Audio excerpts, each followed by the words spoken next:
My name is Hailey Rhodes. I'm 19 years old.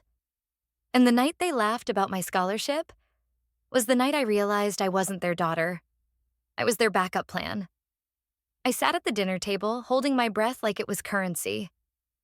I had spent months writing essays, working late shifts at Clyde's grocery, skipping meals just to make ends meet, just for one chance to leave this house and start over at Ashwood University. When the acceptance email came, the one with the words, "Congratulations" and 3,500 award, I thought maybe, just maybe, they'd be proud. Instead, they called me selfish. They called me divisive. And when I said I wasn't giving Brianna, my sister, $1,000 for her new phone, they told me to pack my things. They didn't cry. They didn't beg me to stay. They laughed. As I walked out the front door with a backpack and the only thing they hadn't taken from me, my name. If you've ever been told you're selfish, just because you refuse to break for everyone else, stay with me. Because this isn't a story about revenge. It's about what happens when the girl they tried to erase becomes the girl they have to watch rise. Before I tell you how I went from unwanted to keynote speaker at the same university they never believed I'd reach, drop a comment below, tell me where you're watching from, and don't forget to like and subscribe. Because sometimes justice doesn't come with a door slam. It comes with a microphone.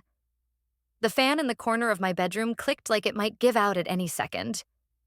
Sweat clung to the back of my neck, and I had half a mind to shut my laptop before it overheated too. But then the notification came through. A little blue dot next to the subject line. "Congratulations, Hailey Rhodes. You've been selected." I blinked, read it again, and again. My fingers trembled as I clicked. They picked me. They actually picked me. I didn't scream. I didn't leap off my bed or do the kind of celebratory dance I always imagined I might if this day ever came. Instead, I sat still, completely still. Then the tears came. Quiet, hot, and full of the weight I'd been carrying since sophomore year. I pressed both palms over my mouth and let it happen. Because it wasn't about pride. It was about survival. $3,500 wasn't a life-changing amount for most people. But to me, it was my shot. My first semester, my meal plan, a dorm bed that didn't creak with every turn. I'd saved up from tutoring jobs, from stocking shelves at Clyde's grocery, from skipping lunch and pocketing the cafeteria money.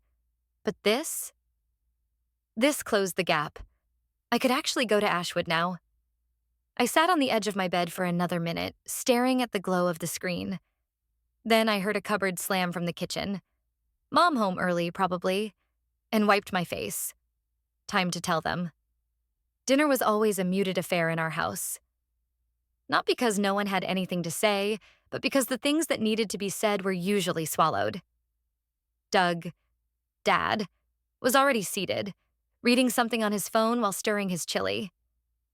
Brianna scrolled Instagram across from him, resting one foot on the other chair like she owned the place. Karen, Mom, moved between sink and table, humming a tune that didn't match her eyes. I waited until we'd all sat down, until the cornbread hit the table, until someone asked me to pass the butter, and then I said it. I got it. Doug looked up from his phone, confused. Got what? The Ashwood grant. They gave me the scholarship. The one I applied to in March. The community access one. There was a pause. Just a second. But in it, something changed. Brianna made a long ooh sound. Look who finally made herself useful. Doug nodded once. Good job, kid. Then he went back to his phone. Karen sipped her iced tea. How much? 3,500. I expected someone, anyone, to smile. Instead, Brianna's eyes narrowed. That's like a lot. I mean, for someone who already had savings. I frowned. Yeah, but I still needed help. That was the whole point. She picked at her nail. It's not like you need all of it, right? I mean, we share everything in this house. I blinked. What?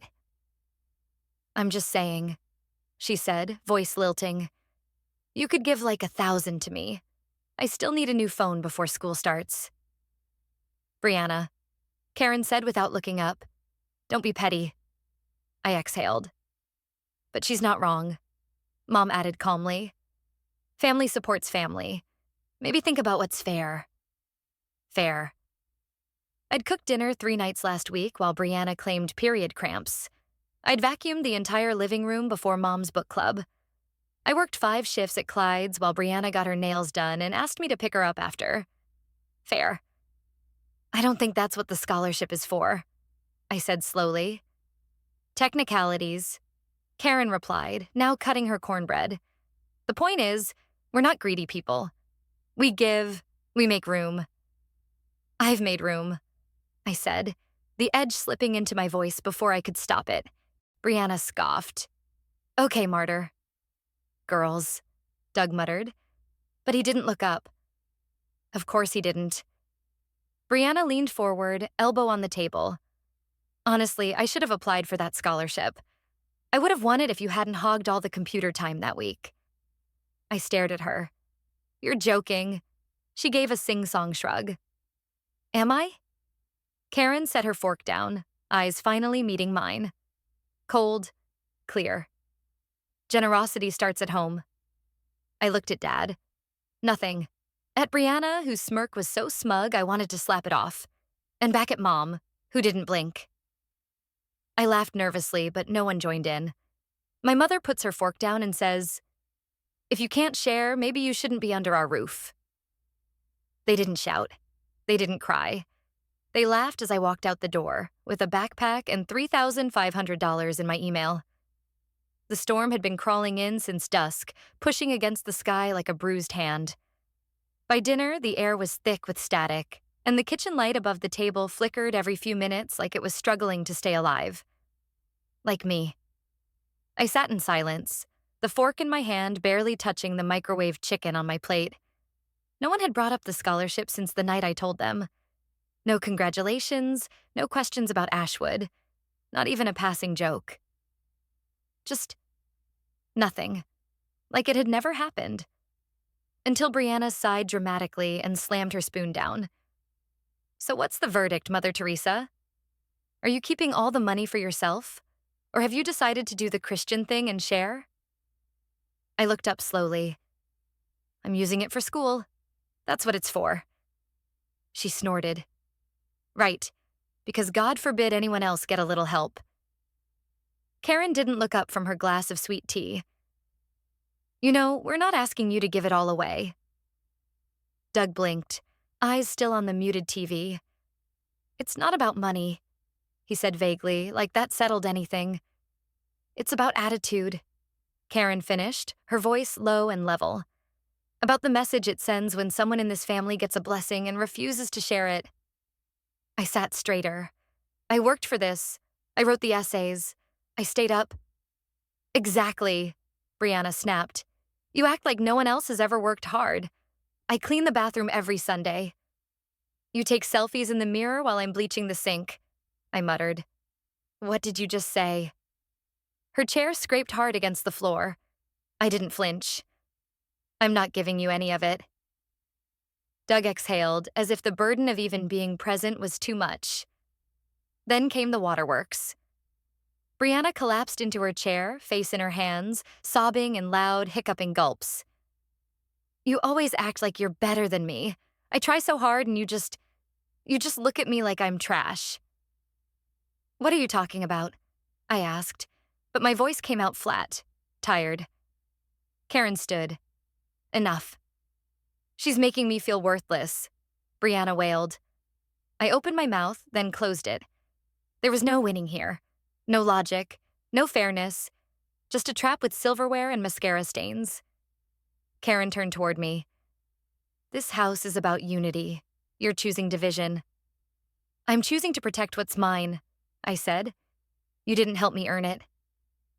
Karen stepped closer. Then maybe you should protect it somewhere else. Silence. Even the storm paused outside like it was holding its breath. "Pack your things," she said. Doug didn't say a word. It wasn't until I zipped up my backpack that the thunder rolled. I moved quickly, grabbing the essentials: laptop, charger, a change of clothes, the folder with my college documents. I left behind my framed certificates, my worn-out shoes, the books I loved but had no room for. Brianna stood in the hallway watching, her arms crossed and face dry. As I opened the front door, a gust of wind slapped against me like a warning. Thunder cracked again, sharper this time. And then came the laughter. Not loud, not cruel, just quiet enough to slice through me. Karen chuckled. Let's see how far she gets on good intentions. My fingers tightened on the doorknob. Doug murmured something I couldn't hear. I stepped outside and closed the door behind me. The rain was immediate, soaking through my shirt, my jeans, my shoes within seconds. The sidewalk glistened under the streetlight, puddles forming like they had been waiting for this moment too. I walked down the block slowly, unsure where to go, unsure who I even was now. I stopped under the awning of a shuttered gas station and pulled out my phone. 5% battery.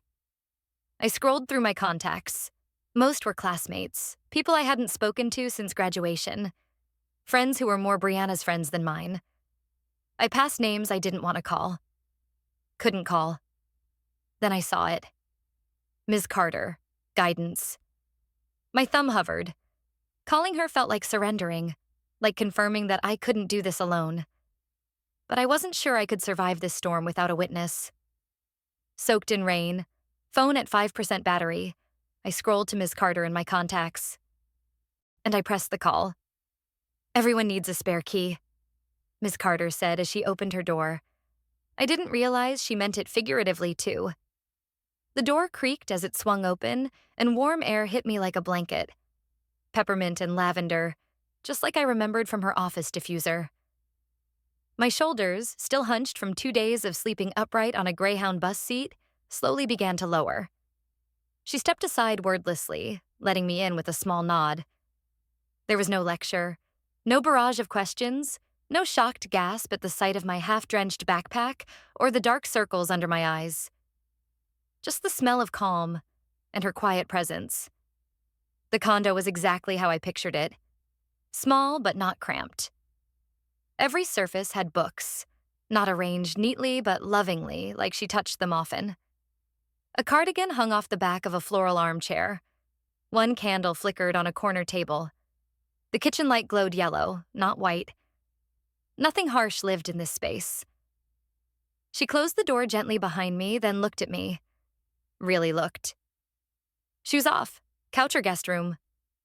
My voice cracked. Couch is fine.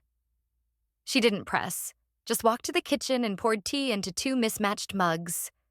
She handed one to me and settled into the armchair like she wasn't hosting a student she hadn't heard from in 3 months.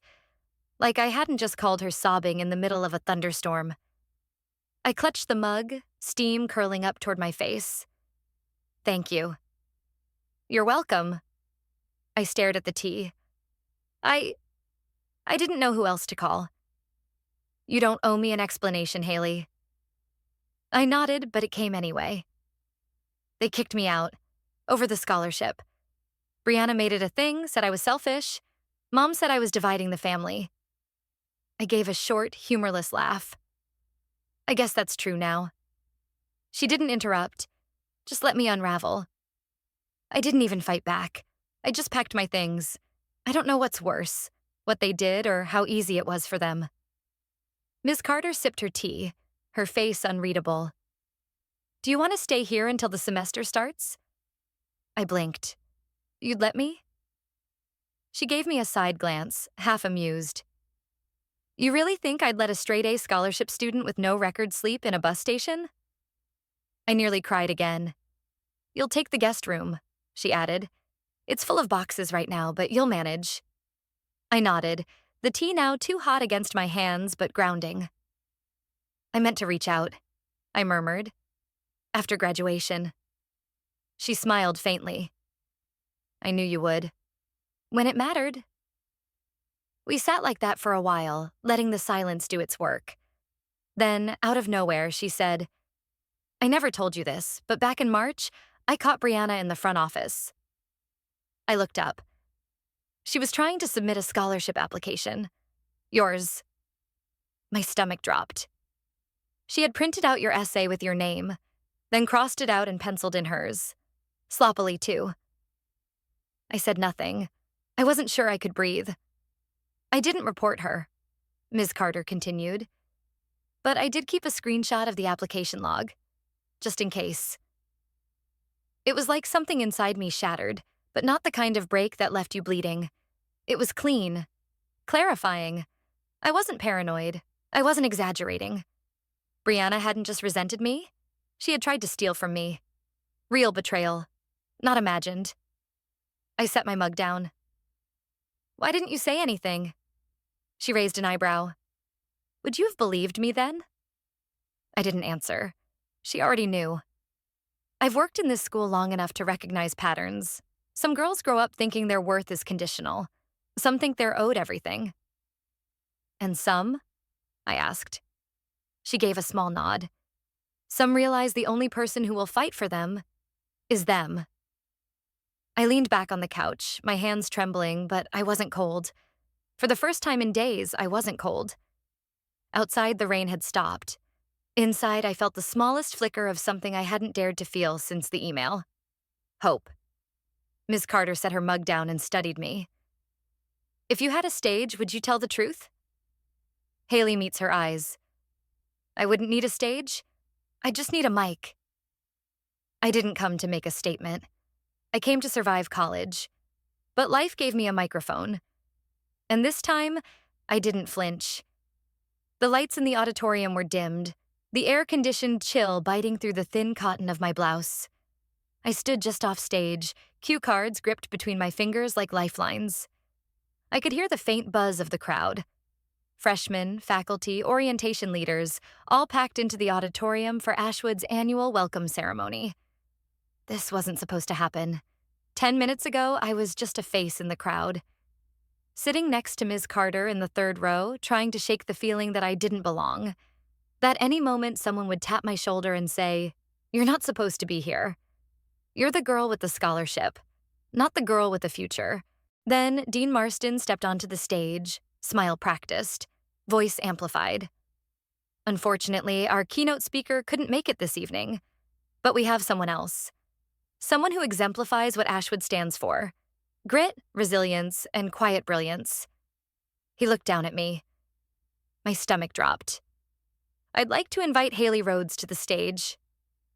There was light applause, maybe polite, maybe confused. I didn't look at Ms. Carter. I couldn't. If I did, I might sit right back down. Instead, I stood, legs shaking beneath me, and walked to the podium. The mic loomed large, black, and unforgiving. My throat felt like sandpaper.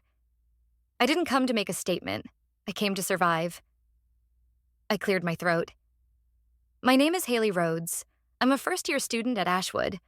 A month and a half ago, I had nowhere to live." Silence. I didn't have a bedroom, or a closet, or a dining table. I had a backpack, a scholarship email, and a borrowed couch. My fingers tightened around the cue cards, but I didn't look down. I won't name names. I don't need to. Some people think betrayal has to be loud. Mine was quiet. Just a spoon on a plate, a raised eyebrow, and a mother who said, "If you can't share, maybe you shouldn't be under our roof." The silence in the room shifted, less stiff now, more alert. They laughed when I left, but I didn't disappear. I rebuilt. A breath caught in my throat, but I pushed forward. I'm not telling this story for pity. I'm telling it because I know I'm not the only one. Some of you are carrying stories like mine, or worse. Some of you have already learned that the people who are supposed to protect you won't always choose you, and some of you will learn that soon. The spotlight felt less harsh now, the podium less like a wall. But you don't have to break to survive. You don't have to scream to be heard. Sometimes all you need is a mic. I stepped back, letting the silence hold. Then applause. Soft at first, then stronger. A few people stood. I walked off stage with my heart hammering in my chest, unsure whether I'd just saved myself or exposed myself to ruin. Later, I would learn that Ashwood streamed the entire ceremony on their public Facebook and YouTube channels. I would learn that a clip of my speech, just under 3 minutes, was posted by someone in the crowd and had reached 40,000 views in 6 hours. The caption read, "She didn't name them, but they know who they are." I would learn that someone had screen recorded the comments and tagged me in the thread. And I would see the string of messages. This gave me chills. She's speaking for so many of us. Tag yourself. I'm the mom silently crying. And somewhere, in a house miles away, my mother sat on our sagging brown couch, wine glass in hand. The stream froze for a moment, then resumed. Just as I said. They laughed when I left. Her hand twitched. The glass slipped. It shattered across the hardwood floor. That night, I checked my inbox. Dozens of strangers wrote, and one email from mom@gmail.com. "We're so proud of you. Can we talk?" I used to dread birthdays. This one came with balloons, a cake, and people I hoped to never see again. The bell above the cafe door jingled just as I was wiping down the corner table, ready to refill the sugar jars. I glanced up, then froze. 3 people walked in, wearing big, uncomfortable smiles and even bigger intentions. Karen led the charge, her blonde curls ironed into submission, a red blazer cinched too tight. Brianna followed close behind, practically skipping, holding her phone at an angle too familiar. Doug brought up the rear, cradling a bakery box that probably cost more than my last grocery run. "Surprise," Karen announced like we were in a Hallmark movie. Not a college town cafe where I made $13 an hour and lived off soup packets and clarity. Jade looked up from behind the espresso machine. Her brows lifted in slow, silent alarm. She didn't say a word, but I saw her inching closer to the counter's edge. Balloons floated behind Brianna's shoulder, one shaped like a gold star. The other, of course, said happy birthday, in pastel fonts. The cake box had a bakery logo I recognized from the rich side of town. Karen plucked it from Doug's hands and set it on the table I'd just cleaned. "It says welcome back, star." She beamed as if this were a sitcom comeback episode and I'd just stepped out of a 2-season hiatus. I didn't move. My apron felt like armor. "We were just so shocked by your speech," Karen said, lips stretching into a smile that never reached her eyes. "So proud." Brianna twirled toward me, angling her phone. "Say a few lines again, Hailey." "You know, the mic thing. It was iconic." I blinked. Once. "You want me to recite the worst moment of my life?" I said quietly. "For a TikTok?" Brianna pouted. "Ugh, not the whole thing. Just like the vibe." Doug cleared his throat, eyes skimming the pastry case like he might leap into it. "We thought we could start fresh." Karen touched my arm lightly as if that made everything okay. "You know how families are. Things get tense. But what matters is that we all love you." Her fingers felt like static. I stepped back. "I'm working," I said. Karen tilted her head. "Well, you can take 5 minutes for your family." I took off my apron. And suddenly I wasn't 18 and begging for a scrap of praise anymore. I wasn't whispering affirmations in a room with peeling paint or counting quarters to refill my bus card. I looked straight into my mother's face and said, "You wanted to use my pain for your PR. You didn't come to reconnect. You came to rebrand." Karen blinked. "You think showing up with cake and cameras fixes this?" My voice was calm. "You laughed when I walked out. Now you want the credit for the girl who didn't break?" Jade stepped out from behind the counter, arms crossed, silent but unmistakably present. Karen's smile dropped. Her mouth thinned. "You'll regret cutting us off." I didn't flinch. I already did, 3 months ago. Brianna's phone lowered. Doug sighed quietly. The balloons bumped into each other behind them, making soft rubbery squeaks in the stillness. The last time I held a key, I lost a home. This time, I gained something better. Freedom. The studio smelled like new paint and pine cleaner. Sharp, but honest. My fingers tightened around the slim brass key as I stepped over the threshold, a grocery bag looped over one arm, lease folder under the other. The door clicked shut behind me with a soft finality. Silence. Good silence. The kind that didn't hide judgment in the next room. The kind that didn't vanish when you entered. I dropped the bag on the countertop and walked the length of the space. 7 steps wall to wall, 5 in a pivot to the window. Sunlight slanted through the dusty blinds, casting long streaks on the bare hardwood floor. I smiled. There was nothing here but my own echo, and for once, that was enough. On the desk, a thrifted piece Ms. Carter helped me find last week. I pinned up the first piece of my vision board. A torn index card with Sharpie ink that bled a little around the edges. It read, "Build, don't beg." The kettle hissed in the background and I let it boil longer than necessary, just because I could. An hour later, there was a knock at the door, 2 sharp taps and a pause. I knew the rhythm. Ms. Carter stepped in without waiting for a second invite, holding a small potted plant with yellow flowers and a card taped to the side. No speech, no fuss. Just a hug, warm and quick, and a whispered, "Proud of you." The card said, "You're not what they made you. You're what you chose to be." I left it on the windowsill. Jade showed up next with 2 bags of Thai takeout, her jacket zipped up to her chin and a lease brochure peeking out from under her arm. "I'm thinking," she said between bites of pad CU. "We split rent next semester. You keep this place, I crash on the floor. You'll barely notice me." I raised an eyebrow. "You talk in your sleep." She grinned. "Then you'll notice me, but I make great coffee." We didn't talk about my family. She didn't ask. That was the magic of Jade. She knew silence could be friendship too. Later that night, after the food was gone and the room had settled into its first real stillness, I opened my laptop. There it was. The video of my speech, still pinned to Ashwood's homepage. I watched a few seconds. My trembling voice steadying, my face lit by stage lights I hadn't dared to seek.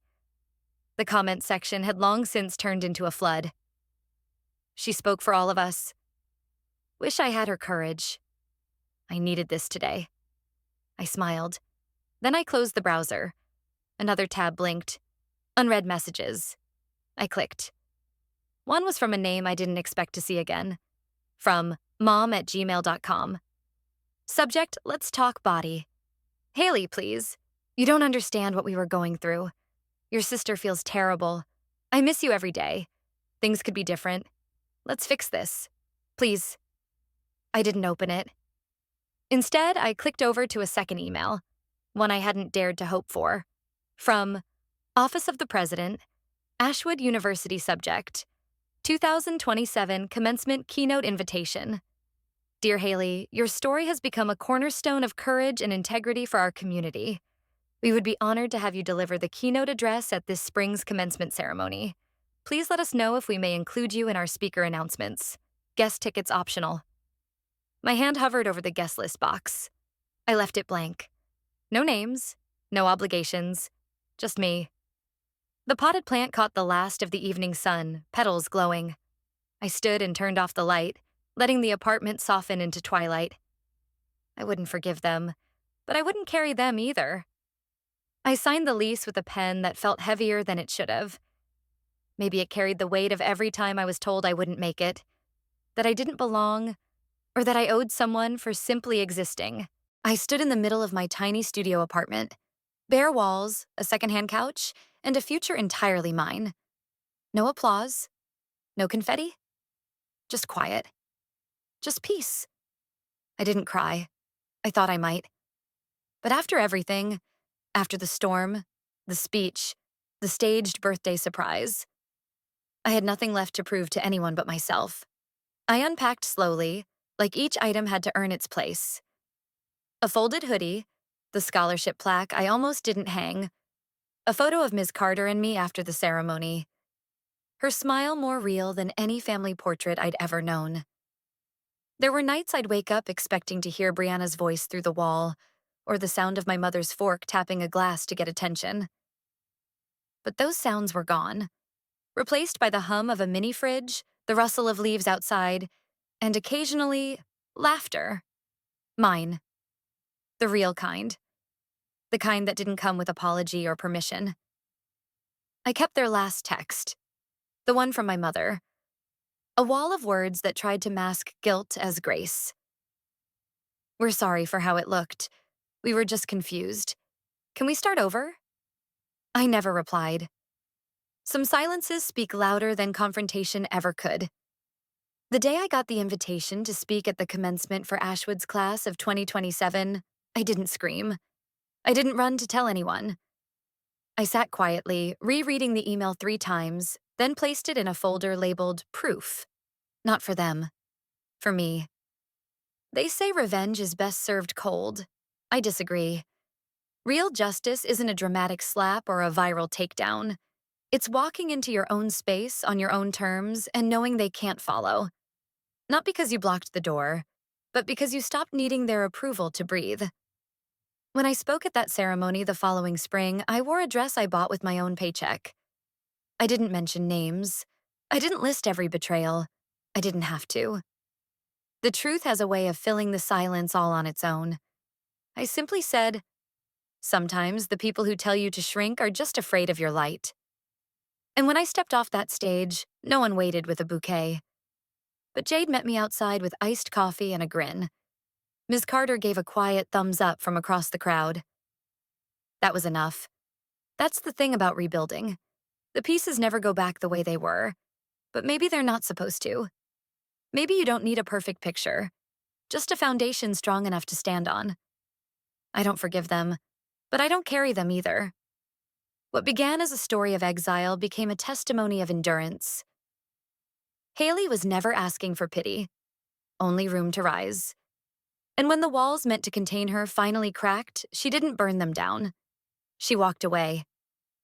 Because when betrayal tries to rewrite your story, the most powerful thing you can do is pick up the pen yourself.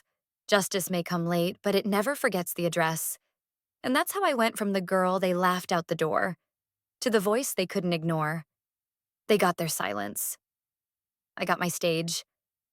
If you've ever been called selfish, dramatic, or too much for choosing yourself, this is your reminder. You don't owe anyone your peace. You don't owe anyone your story. But if you choose to tell it on your terms. Drop a comment and tell me. What's the moment that made you say, enough? If this story resonated with you, don't forget to like this video, subscribe for more, and share it with someone who's still waiting for their mic moment. Because sometimes, the most powerful response is to keep rising without asking for permission.